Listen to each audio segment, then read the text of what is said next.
Aquí reposan los restos de un buen amigo, un alto militar norteamericano cuya identidad no debo revelar, al menos por el momento.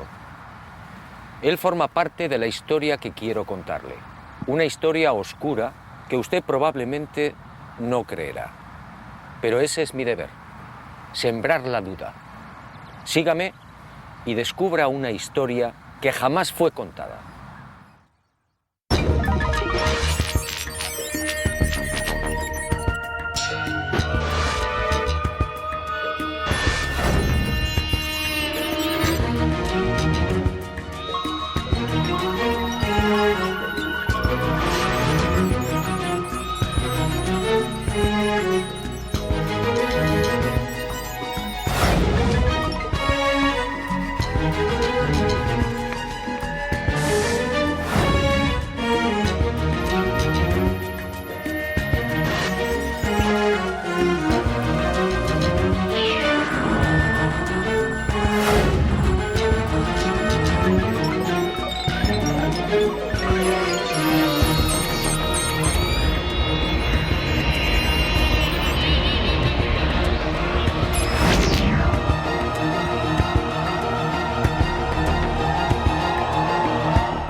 Siempre estuvo ahí.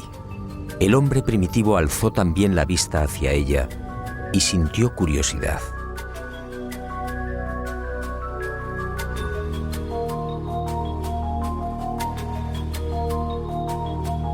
Después llegó el miedo y la luna fue adorada.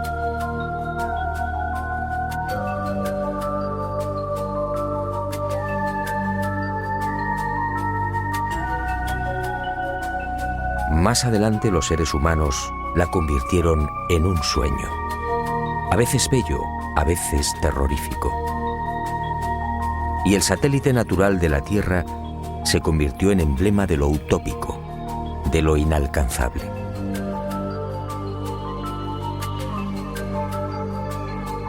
Hasta el siglo XX la Luna fue propiedad de poetas y soñadores. Algunos más audaces llegaron incluso a describirla. En el año 499 a.C., el filósofo griego Anaxágoras enseñaba que la Luna es un astro habitado, con infinidad de valles y montañas. Y otro tanto pensaba Demócrito, el creador de la teoría atómica, nacido también en el siglo V a.C. Pitágoras creía igualmente en una luna viva y habitada. Y su discípulo Filolao iría más allá, asegurando que nuestro satélite natural se hallaba habitado por seres 15 veces más grandes que los humanos. Y acertó al afirmar que el día lunar equivale a 15 días terrestres. Después llegaron los libros. Plutarco, en el siglo I de nuestra era, describe la Luna como una segunda Tierra. Y con los libros, los viajes. Fue hacia el año 160 después de Cristo cuando el griego Luciano de Samosata escribe el primer viaje a la Luna. En su obra Historia verdadera, una tromba de agua arrastra un barco hasta la superficie lunar. Ariosto, en el Orlando Furioso, asegura que la Luna es un gran valle en el que se encuentra todo lo que hemos perdido en la Tierra: riquezas, coronas, honor y esperanza. En 1638 aparece en Inglaterra El hombre en la Luna, otro libro que causa sensación. Su autor, el obispo Francis Godwin, envía a la Luna al aventurero español Domingo González, con la ayuda de una pareja de gansos amaestrados. Fue con Galileo en el siglo XVII, cuando las viejas ideas de los griegos sobre la Luna empiezan a tomar consistencia. Galileo inventa el telescopio y queda asombrado al contemplar los cráteres y las grandes superficies oscuras que son identificadas con mares. En 1647, John Hevelius traza el primer mapa lunar y lo publica en su libro Selenografía, afirmando que la Luna estaba repleta de ciudades. Entusiasmado con estos descubrimientos, Cyrano de Bergerac publica en 1648 su célebre Viaje a la Luna, un libro asombroso en el que por primera vez se habla de cohetes. Cyrano describe 2 astronaves, una impulsada por la evaporización del rocío, la otra por un cohete de 3 fases. Sería este trabajo justamente el que serviría de inspiración a Julio Verne y a los padres de la astronáutica moderna. En 1671, Querubín de Orleans publica un segundo mapa lunar. El interés del público es tal que en 1865 se publican 6 libros sobre temas espaciales. El más conocido fue sin duda De la Tierra a la Luna, del genial Verne. Y en 1903, el ruso Tsiolkovsky proporciona las pautas que servirían de modelo a la cohetería del siglo XX.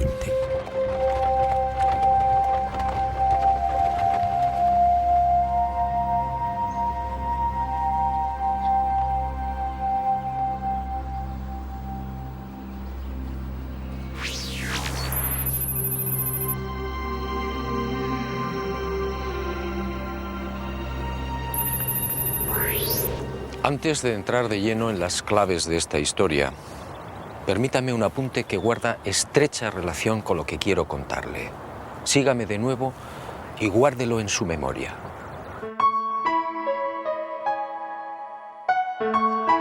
Además de esas viejas y románticas ideas sobre la Luna y de la literatura más o menos fantástica sobre los viajes a nuestro enigmático satélite natural, la historia de la humanidad aparece igualmente repleta de otros no menos misteriosos fenómenos registrados en la superficie lunar.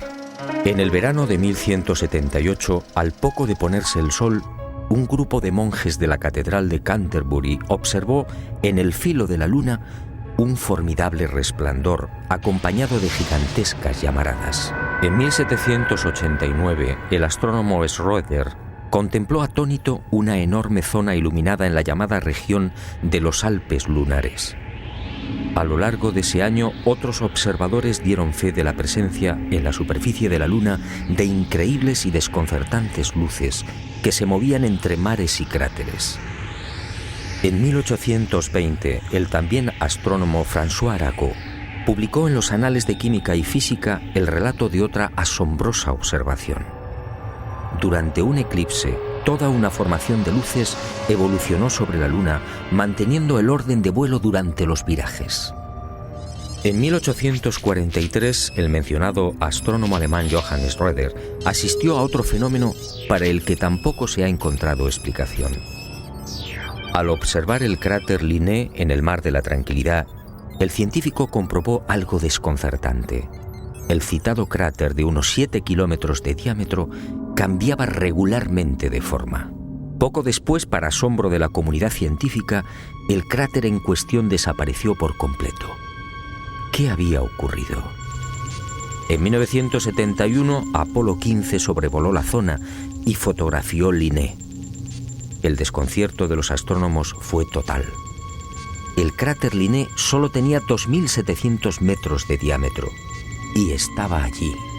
En 1877, el astrónomo inglés Klein fue testigo de otras intensas y rápidas luces que se dirigieron al centro del cráter Platón. Una vez en la caldera, las luces se reunieron formando un triángulo. En 1950, el Dr. Wilkins era testigo de otro suceso aparentemente imposible. En el centro del cráter Aristarchus se encendió de pronto una gran luz, iluminando una amplia región lunar. Grandes llamaradas en la superficie de la Luna, luces en formación.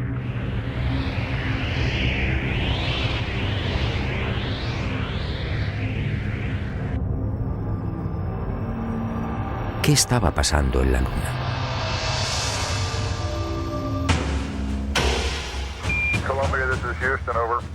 Y en julio de 1969, al fin, el ser humano cumplió su viejo y añorado sueño. El Apolo 11 se posaba en el Mar de la Tranquilidad.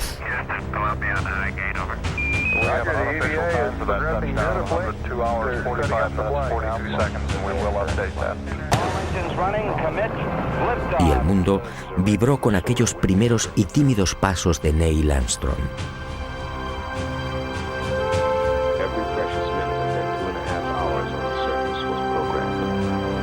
Pero el mundo, una vez más, fue engañado.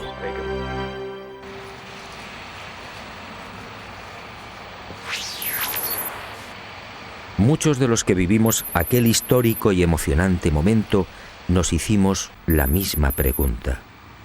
¿Por qué ese obsesivo interés por conquistar la Luna? Fue el alto militar norteamericano al que me he referido y al que desde ahora llamaré Mirlo Rojo, quien años más tarde respondería con una información que me dejó perplejo. Una información secreta que muy pocos conocen. Las nuevas generaciones no saben o no recuerdan. A la Luna se fue a investigar, sí, y se ha dicho también que fue una cuestión de prestigio. Una especie de apuesta entre soviéticos y norteamericanos.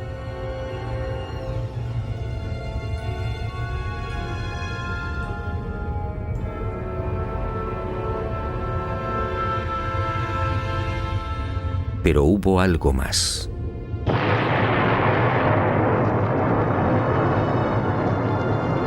En los años 50, tras la amarga experiencia de la Segunda Guerra Mundial, soviéticos y aliados se embarcaron en una loca carrera de armamento. Aquel periodo fue conocido como Guerra Fría. Una peligrosa etapa en la que llegaron a fabricarse 15.000 bombas nucleares y 9.000 misiles intercontinentales. Y de pronto soviéticos y occidentales experimentaron un brusco giro.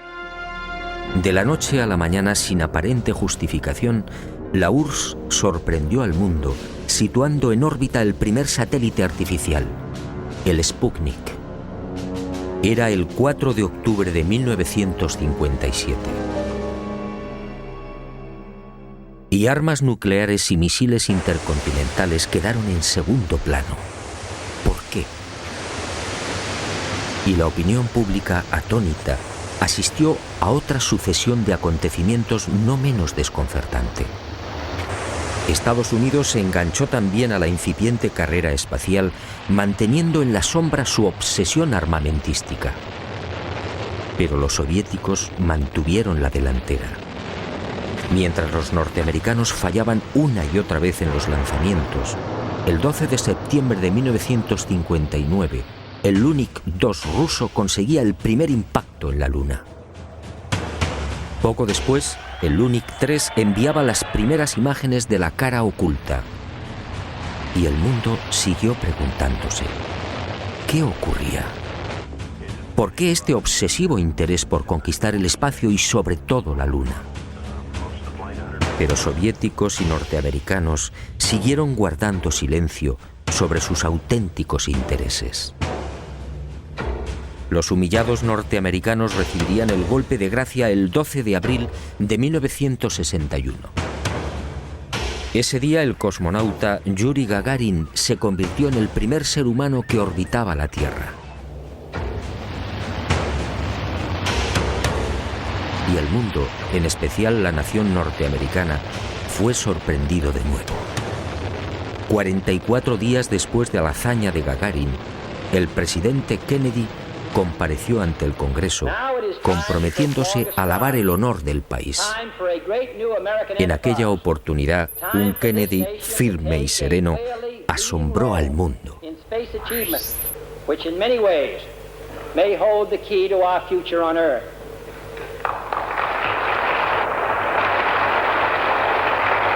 I therefore ask the Congress, above and beyond the increases I have earlier requested for space activities, to provide the funds which are needed to meet the following national goals. First, I believe that this nation should commit itself to achieving the goal, before this decade is out, of landing a man on the moon and returning him safely to the Earth. ¿A qué se debían estas extrañas prisas? ¿Qué estaba ocurriendo? Aparentemente las palabras de Kennedy obedecían a la necesidad de recuperar el prestigio y la hegemonía militar. Y era cierto en parte. La verdad era otra. La verdad llegaría años más tarde y de la mano de Mirlo Rojo. Él confió en mí y me hizo partícipe de su gran secreto. Un secreto tan espectacular como diabólico.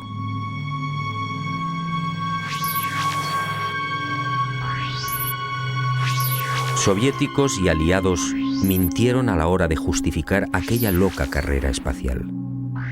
Todo empezó en la década de los años 40. En esas fechas, las intensas oleadas ovni registradas en el mundo pusieron en máxima alerta a los militares soviéticos y aliados. Para ellos estaba claro: aquellos objetos pertenecían a civilizaciones no humanas, civilizaciones muy avanzadas. El mundo nunca lo supo. Aquellos miles de avistamientos fueron la gran razón que impulsó a los militares al referido y brusco giro en la carrera armamentística, y concibieron la necesidad de fortalecer los sistemas defensivos, concediendo absoluta prioridad al espacio. Los militares no eran ajenos a los extraños fenómenos luminosos que se registraban en la Luna y que venían reportando los astrónomos. Y desde los años 50, tanto Estados Unidos como la antigua URSS redactaron planes concretos para pisar el satélite natural y establecer bases que, según ellos, pudieran controlar y contrarrestar la presencia de estas astronaves no humanas. Horizon fue uno de estos proyectos diseñado en secreto por el Pentágono. Ni siquiera Kennedy tuvo conocimiento del gran plan. Sencillamente fue engañado. Y consideró de buena fe que los Estados Unidos deberían ser los primeros en ese supuesto desafío técnico y científico. Según Mirlo Rojo, la campaña de intoxicación desplegada por las diferentes agencias gubernamentales norteamericanas y los servicios de inteligencia hizo el resto. Kennedy y la opinión pública mordieron el anzuelo. En la noche del 24 al 25 de julio de 1955 se produjo un nuevo incidente ovni que aceleraría los planes de los militares. Esa noche los observatorios astronómicos de Leningrado y Monte Palomar descubrieron un gigantesco cilindro a 500 kilómetros de la Tierra, orbitando a 30.000 kilómetros por hora. El objeto tenía más de 10 kilómetros de longitud. Días después, soviéticos, norteamericanos, franceses e ingleses se reunían en secreto en Ginebra, confirmando sus temores. Aquella formidable máquina, obviamente, no era humana. Pero ocurrió algo imprevisto. Los soviéticos no aceptaron los consejos y directrices de los militares aliados para establecer un proyecto conjunto en el control del espacio. Y el 4 de octubre de 1957, ante la sorpresa del mundo y la irritación de los aliados, tomaron la delantera con el ya referido lanzamiento del Sputnik.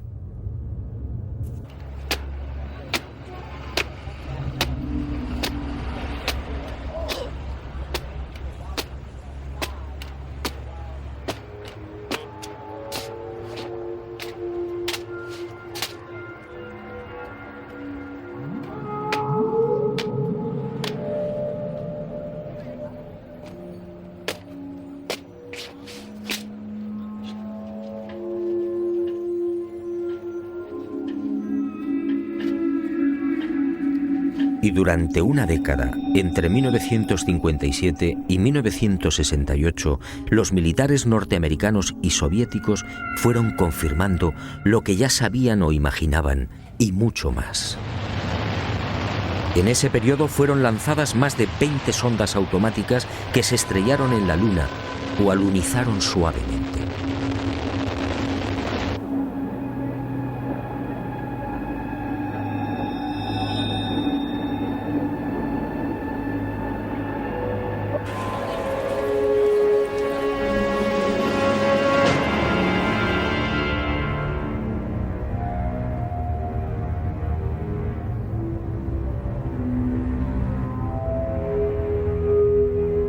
En total, sin contar las imágenes obtenidas por la URSS, la NASA recibió 230.000 fotografías del satélite natural.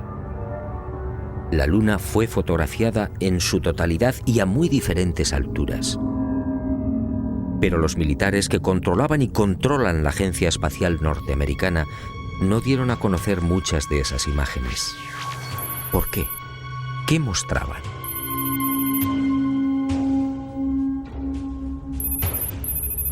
Cuando Mirlo Rojo me entregó algunas de estas fotografías, quedé desconcertado.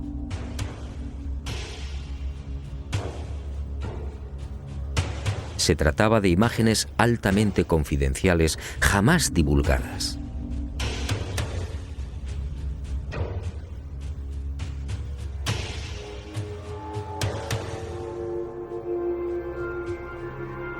En una de ellas, tomada por la sonda Orbiter 2 en noviembre de 1966, se aprecian dos muros o carreteras paralelos de 27 kilómetros de longitud. Cada una de estas construcciones totalmente artificiales tiene una anchura aproximada de 450 metros. En el muro o carretera de la derecha se aprecia incluso un curioso detalle. La construcción ha sido alterada rompiendo la impecable línea recta con una curva de 1000 metros. En otra de las fotografías, los militares norteamericanos descubrieron lo que llamaron la Gran Presa, una no menos enigmática construcción de 5 kilómetros de longitud al norte del Mare Imbrium. El 19 de noviembre de 1966, la misma Orbiter 2 captaba a 48 kilómetros de altura y sobre el Mar de la Tranquilidad otra extraña formación. En esta ocasión se trataba de enormes pilares o monolitos perfectamente alineados de 3 en fondo. En total, 30 obeliscos de idéntica altura. Aquello obviamente no podía ser una formación natural. En total, según mi confidente, NASA terminó censurando 900 fotografías. Todas ellas pasaron directamente a los archivos del Pentágono. En ellas se distinguen grandes plataformas, posibles ruinas de edificios o ciudades, carreteras y gigantescas cúpulas. Las sospechas de los militares, en efecto, se cumplieron y prosiguieron con el plan previsto.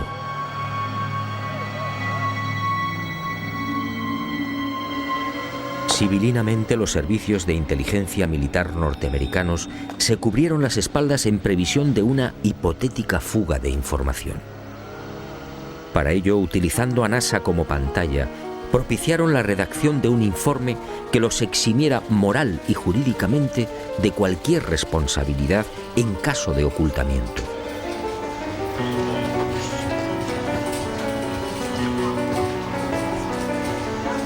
Este documento, conocido como Informe Brookings, redactado por prestigiosos científicos, sociólogos, políticos y economistas, fue presentado a la Cámara de Representantes e impreso en abril de 1961, curiosamente un mes antes del célebre discurso de Kennedy en el Congreso.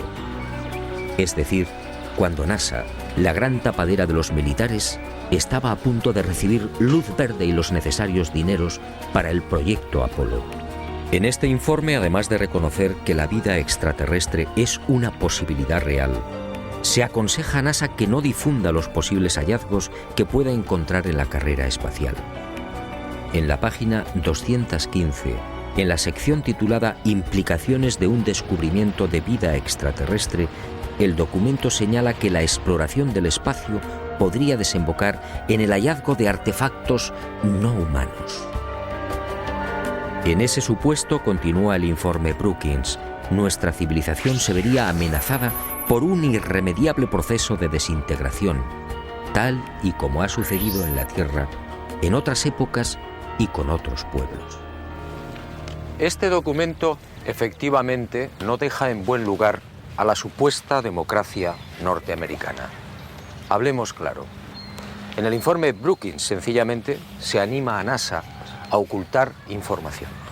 Y eso fue lo que hicieron.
5 seconds and 20 seconds and counting.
En el viaje de ida hacia la Luna, el Apolo 11 vivió una primera experiencia que también fue silenciada.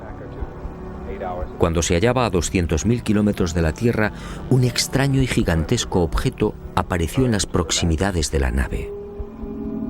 Los astronautas lo describieron como una formidable L, algo similar a una maleta abierta, aunque en ocasiones cambiaba de forma, adoptando la figura de un cilindro.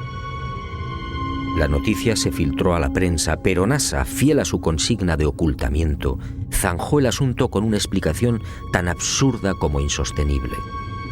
Lo observado por el Apolo 11 solo era el sobrealimentador del cohete Saturno IV. Absurdo, sí, porque en esos momentos la referida fase del cohete se encontraba a 10.800 kilómetros del Apolo.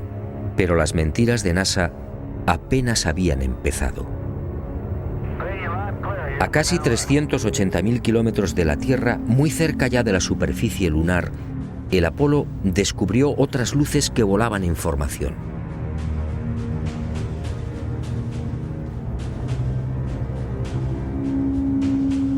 Según Mirlo Rojo, aquellas luces parecían esperar al Apolo 11.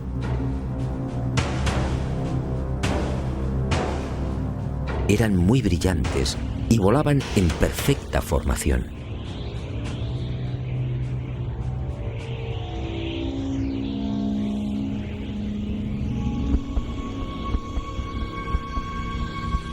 Poco después se alejaron a gran velocidad, desapareciendo hacia la superficie de la Luna. Los astronautas tenían razón. Aquello parecía un recibimiento, pero lo más espectacular estaba por llegar.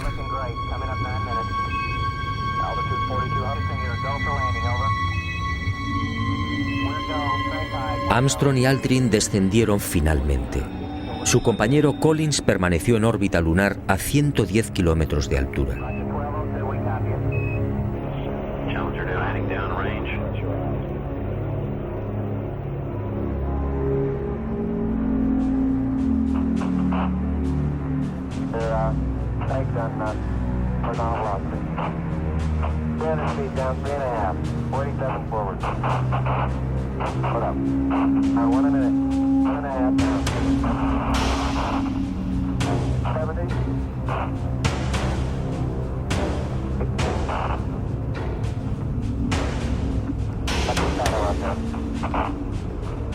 Down at 2.5. 19 forward. Altitude, velocity, light. 8.5 down. 220 feet. 19 forward. 11 forward, turn down nicely, 200 feet. 4.5 down, 5.5 down. 6.5 down, 5.5 down. 9 forward. Yes. 620 feet. 100 feet, 3.5 down, 9 forward. 5%. 75. 75 feet. That's looking good, down a half. 6 forward. Challenger now heading down range.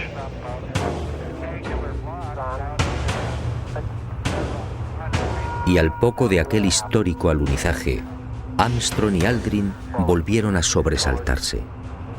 La frecuencia cardíaca se disparó hasta 150 y 160 latidos por minuto. Las palabras de Armstrong, atropelladas, dejaron perplejos a los técnicos de Houston.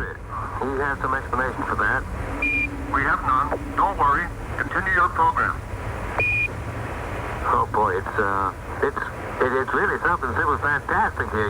You couldn't ever imagine this. Roger, we know about that. Could you go the other way? Go back the other way. Well, this guy Ridge had pretty spectacular. God, what is that there? That's Apollo. What the hell is that? Go Tango. Tango. There's kind of light there now. Al otro lado del cráter, existente a poco más de 60 metros del Águila, habían aparecido unas naves y unos seres, objetos en forma de disco y perfectamente alineados sobre el terreno. Y junto a ellos varios seres muy altos, con trajes blancos y ajustados. Cuando los astronautas, obedeciendo las insistentes órdenes de Houston, trataron de filmar, objetos y seres desaparecieron.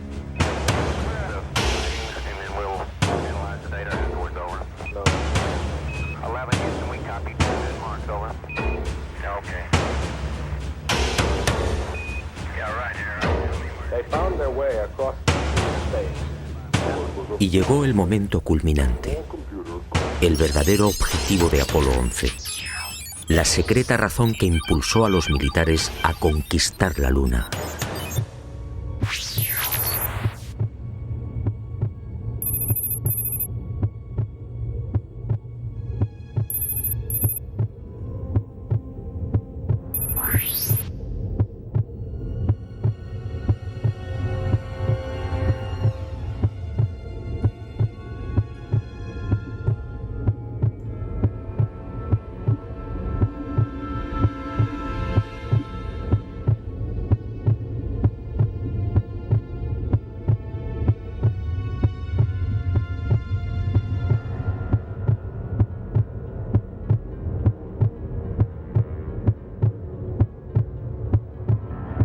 Esta fue la verdad, la única y secreta verdad.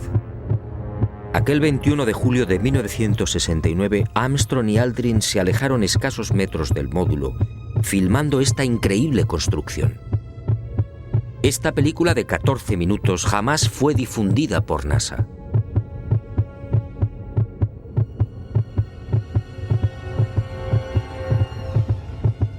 Mirlo Rojo fue uno de los pocos norteamericanos que tuvo acceso a ella. A escasos metros, sí, del Águila. Y no fue casualidad. Todo estaba minuciosamente programado.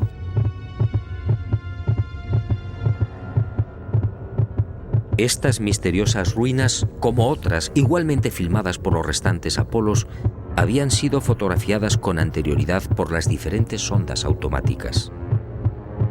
Una de ellas, la Surveyor 5, lanzada el 8 de septiembre de 1967, fue decisiva. Alunizó en el Mar de la Tranquilidad, muy cerca de esta construcción, enviando 19.000 fotografías.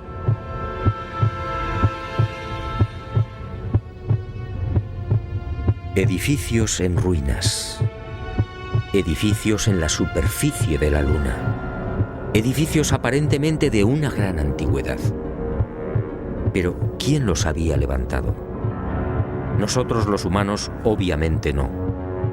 Solo quedaba una respuesta. Esto era obra de una civilización no humana.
Los militares habían satisfecho la primera parte de su diabólico plan.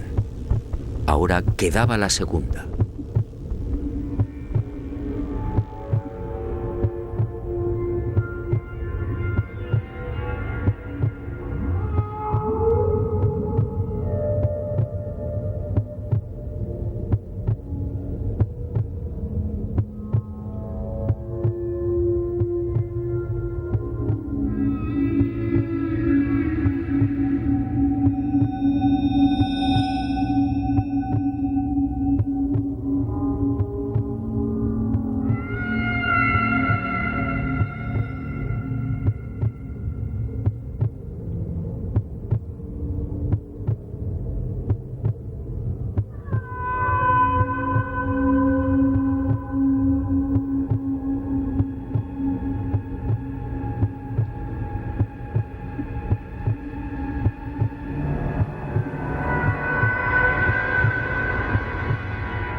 Según mi confidente, los astronautas procedieron a lo programado.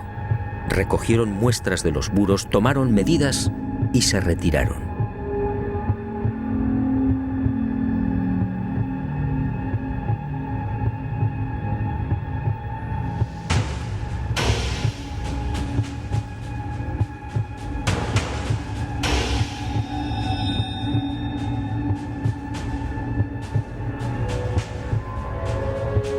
La insólita construcción, muy parecida a un hangar, medía 60 metros de longitud con una altura máxima en los muros de 9 metros. Presentaba 12 huecos o ventanas y una especie de puerta frontal de 5 metros de fondo por 3 de altura. Según los análisis practicados en la Tierra, el material con el que había sido construido era similar al de la superficie lunar. Un 60% de los átomos era oxígeno, con un 0.01% del peso constituido por hidrógeno.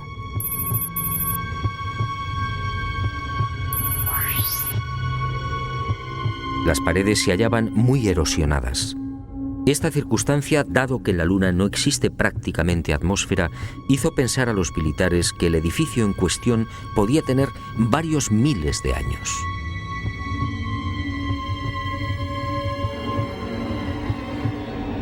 La secreta excursión de Armstrong y Aldrin a este hangar y naturalmente los 14 minutos de película jamás fueron difundidos por NASA.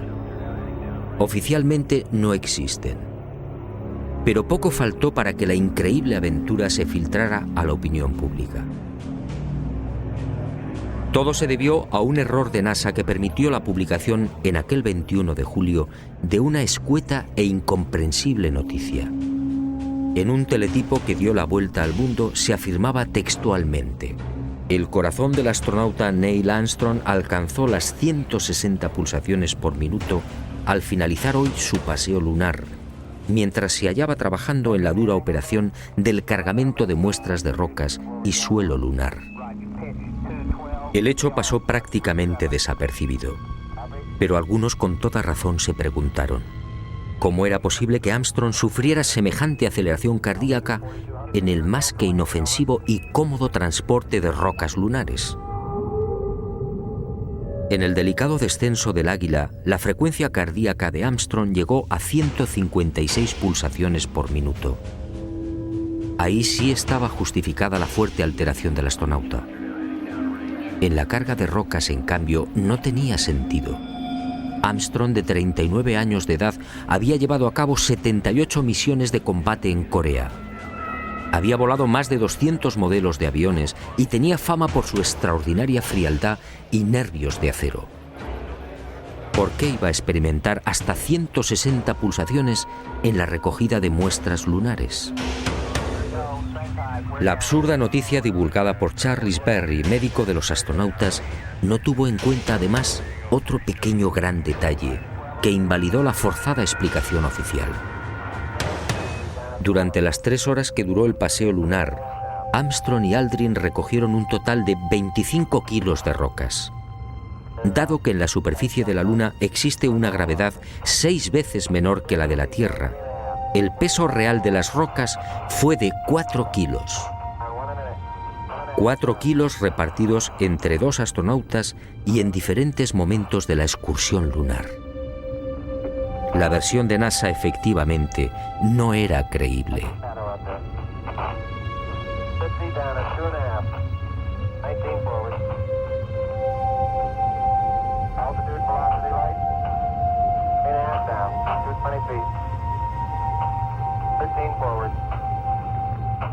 Una vez más, mintieron. No fue el insignificante peso de las rocas lo que precipitó el corazón de Armstrong. Fue la visión de aquel edificio. A pesar de su excelente preparación física y mental, el astronauta, consciente de la trascendencia de lo que tenía delante, no pudo evitar la lógica e intensa emoción. Y otro tanto sucedió con Aldrin. Pero la frecuencia cardíaca de este último no fue registrada porque los circuitos electrónicos del traje espacial no se hallaban conectados a la consola que recibía la información biomédica.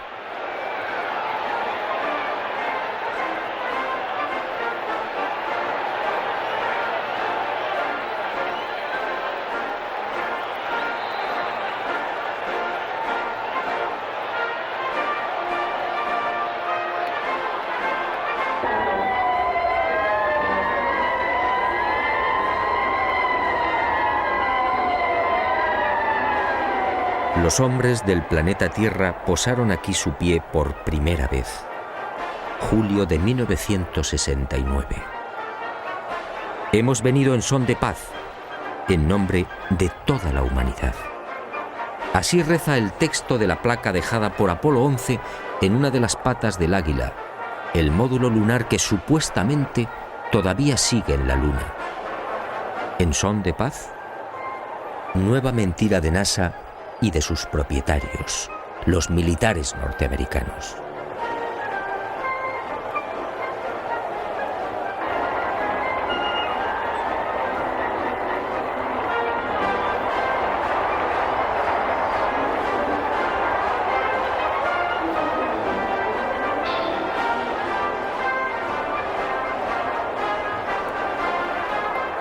Mirlo Rojo fue contundente. Hasta diciembre de 1972, fecha en la que se interrumpe el proyecto Apolo, otras 5 naves volaron a la Luna.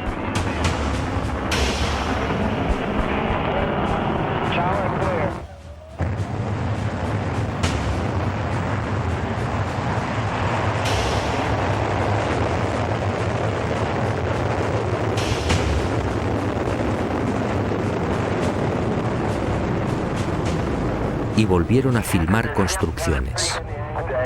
Después, esas edificaciones fueron bombardeadas y destruidas. Y existe la fundada sospecha de que Estados Unidos utilizó armas tácticas nucleares contaminando la Luna.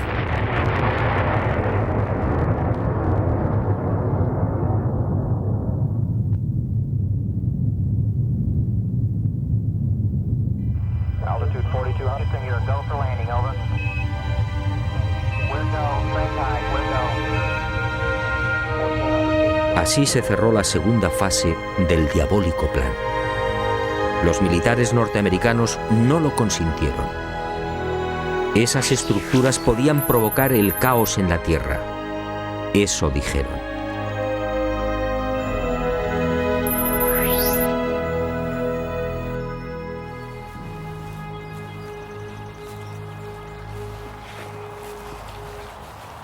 Sí, amigo, en los restantes Apolos sucedieron muchas cosas, cosas extrañas y secretas. Pero esa es otra historia que quizá algún día me decida a contar, suponiendo, claro está, que siga vivo.